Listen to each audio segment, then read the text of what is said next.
La construction du diagramme de quartile, c'est ce qui est à l'étude ici, avec cet exemple où on a répertorié les résultats de 30 élèves à un examen de mathématiques.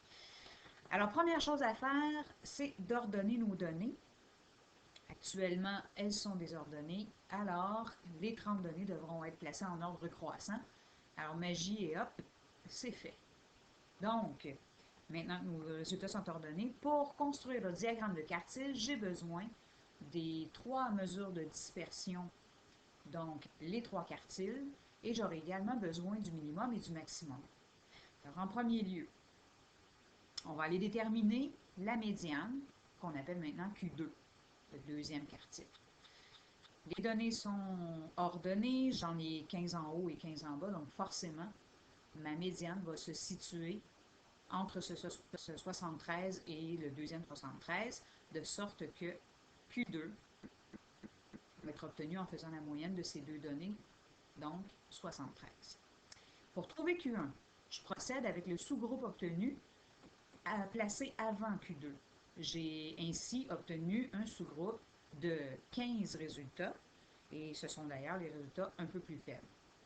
Donc, au sein de ce sous-groupe, je vais retrouver à nouveau la médiane, qui sera cette fois Q1. Comme il y en a un nombre impair, cette fois j'aurai une donnée placée au milieu, et ce sera la huitième. 2, 4, 6 et 8, c'est donc 61.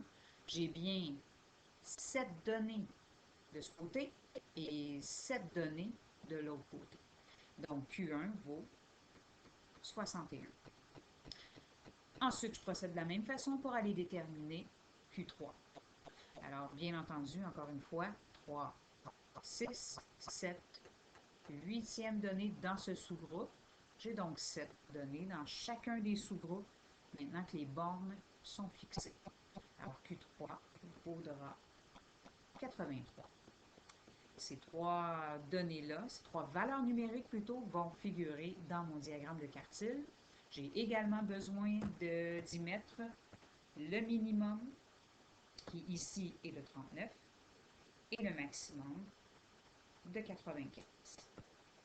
Alors maintenant que j'ai en main toutes ces données, je vais aller construire mon diagramme de quartile. J'ai besoin d'un quadrillage à ce moment-là.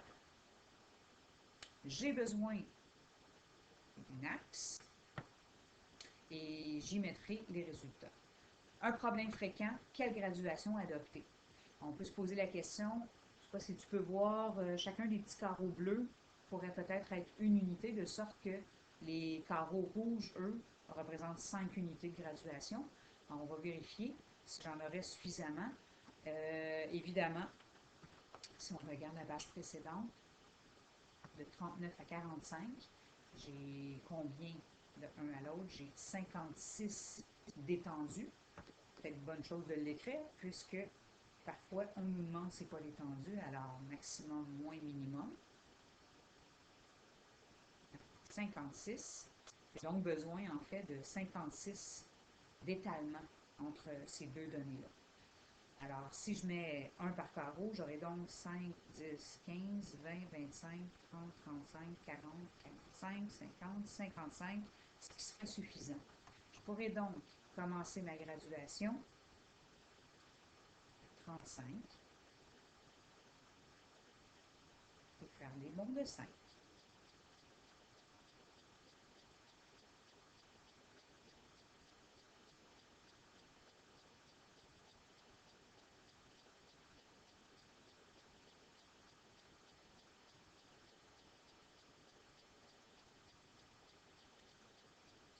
Je poursuis ici. La graduation étant complétée, le titre de l'axe, le titre du tableau, donc les résultats d'un groupe de 30 élèves à un examen de mathématiques. Qu'est-ce que je dois illustrer dans mon diagramme? C'est d'abord l'espèce de boîte qui, elle, est formée de 3 traits verticaux représentés par les quartiles. Q1, Q2 et Q3 seront donc ces traits verticaux, si on veut. Alors, 61, 73 et 83. Allons-y. Alors, je vais créer ces traits verticaux. 61. Essayer d'y aller le plus précisément possible. On On a dit ensuite, mon Dieu, ma mémoire m'échappe, 73 et 83. 73 est à cet endroit. Je vais les replacer tout à l'heure. Et 83 serait ici. Donc là, je vais juste les bouger un petit peu pour qu'ils soient vraiment à mon goût. Là, tu n'auras pas ce problème-là avec ta règle.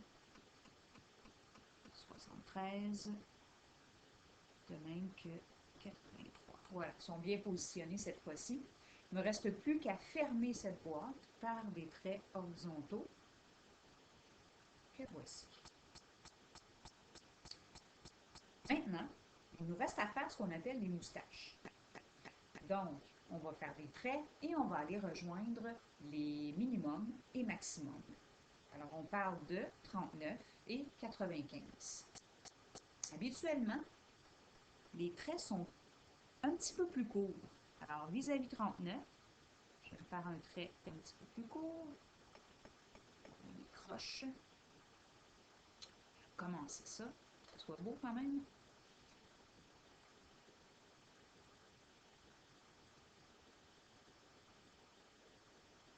Voilà, 95. 9 et 95.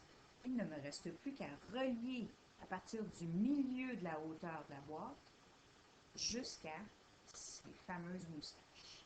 Et évidemment, on le fait de façon horizontale. Et voilà, le tour est joué.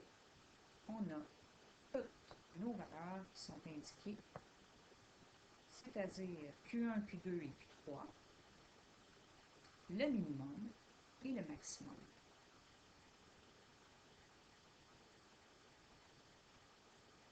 Qu'est-ce que ça nous permet de voir en fait? Entre autres, on peut voir que le premier quart, donc entre 39 et 61, les données sont plus étalées, plus dispersées, puisque la longueur entre la moustache et Q1 est davantage étalée que, par exemple, le troisième quart ici, qui a une étendue de quart de 10, 83 moins 73. Or, les données ici sont plus concentrées que, par exemple, dans le premier quart. Alors, vous avez les 4 quarts qui sont illustrés ici.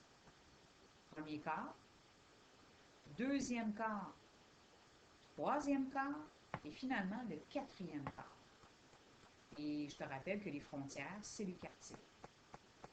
Alors voilà, ça fait le tour du diagramme de quartile. Il nous restera ensuite à travailler l'interprétation de celui-ci.